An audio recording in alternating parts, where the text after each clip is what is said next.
အားလုံးပဲမင်္ဂလာပါကျွန်တော်တို့ကိုရှိုးပါကျွန်တော်ဒီနေ့တင်ဆက်ပေးမှာတော့ရွှေရင်ရောဆရာကြော်စွာဆိုတဲ့ဇာတ်လမ်းလေးကိုတင်ဆက်ပေးတော့မှာဖြစ်ပါတယ်ကျွန်တော်ရဲ့ channel လေးကိုလည်း like and subscribe လုပ်ပေးကြပါဦးနော်မိုးတဲ့ဟာရွာသွန်းနေတဲ့ညတညရင်ကရင်ပြည်နယ်မော်ပြည်နယ်အဆက်ရှိတွန်းနဲ့တွင်ဆရာကြော်စွာတယောက်တည်းလိုင်းဆောင်နေသည်သူ၏ကြောပွေတဲ့တွင်ရွှေရင်ရောကိုင်းစင်လာဆေးဝငယ်များနဲ့ကျင်းလုံးတစ်ချောင်းပါရှိသည်သူရောက်ရှိလာခြင်းမှာကြောက်ဖြာရွာဟုခေါ်သောရွာကလေးတွင်ထူးဆန်းသောယောဂတစ်ခုဖြစ်ပွားနေခြင်းကြောင့်ဖြစ်သည်ရွာသားများသည်အကြောင်းမဲ့တွေးရန်ကတည်ဆုံးနေကြပြီဒေသခံတွေကဒါကိုပရလောကသားတွေရဲ့ကျင့်စာဟုယုံကြည်နေကြသည်ရွာသို့ရောက်သောအခါရွာသူကြီးကငိုယိုကခီးဥကျသူသည်ဆရာကဲပါဦးညတိုင်းအိမ်ဆက်နာကမိမတယောက်ရေတောင်ကြားနေရတယ်အဲ့ကြောင့်မှလူတယောက်ကတွေးရမိသေးတာပဲဆရာကျော်သားသည်ရွာလဲရှိညောင်မင်းကြီးအောက်တွင်ခဏထိုင်ကမျက်လုံးမိတ်လိုက်သည်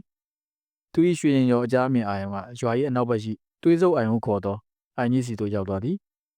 အိမ်ထဲတွင်နှစ်ပေါင်းများစွာကအညိုတေးကြီးစွာတည်ဆုံးခဲ့သည့်ဝိညာဉ်တစ်ခုကရွာသားများကိုတန်ကြိုးဖြင့်ချီနှောင်ထားသည်ကိုသူမြင်လိုက်ရသည်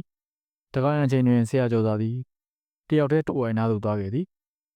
အိုင်ရီပင်ကရုတ်တရက်လိုင်းထလာပြီးမဲအောင်ရီတစ်ခုပေါ်ထွက်လာခဲ့သည်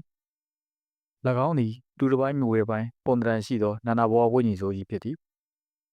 မင်းတို့လူသားတွေငါ့ရဲ့နေမြေကိုကျူးကျော်ခဲ့တာငါ့ကိုတတ်ခဲ့တဲ့လူရဲ့တားမြေကိုငါတယောက်မကြံတတ်မယ်ဘိုးဝင်းတို့ကကြောက်မှတ်ပေါ်အတန်ပြီးအော်ဟစ်သည်ဆရာကျော်သားကတည်ငြိမ်စွာဖြင့်ငါရွှေညောကိုင်းဝင်ဆရာကျော်သားပဲမင်းအညိုးတွေကိုငါသိတယ်ဒါပေမဲ့ပြည့်မရှိတဲ့လူတွေကိုတတ်တာဟာမင်းကိုငရဲပို့နေစီတယ်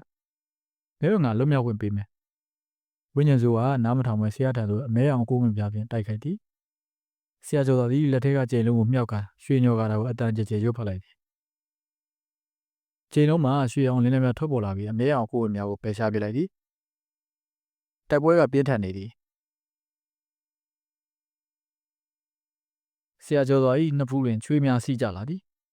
ပရလောကများကိုနှိမ်နှင်းရင်းသည်လွယ်ကူတော်လဲ၎င်း၏စိတ်ကိုပြောင်းလဲစေရမှာအလွန်ခက်ခဲသည်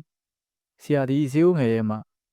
မေတ္တာတက်ဆေးကိုထုတ်ကာအိုင်ထဲသို့လောင်းထည့်လိုက်သည်ဒီဆေးကမင်းရဲ့အပူကိုငြင်းစေလိမ့်မယ်အတိတ်ကအမားတွေကိုပြစ်လွှတ်လိုက်ပါဟုဆရာကစိတ်ညှို့ကပြောလိုက်သည်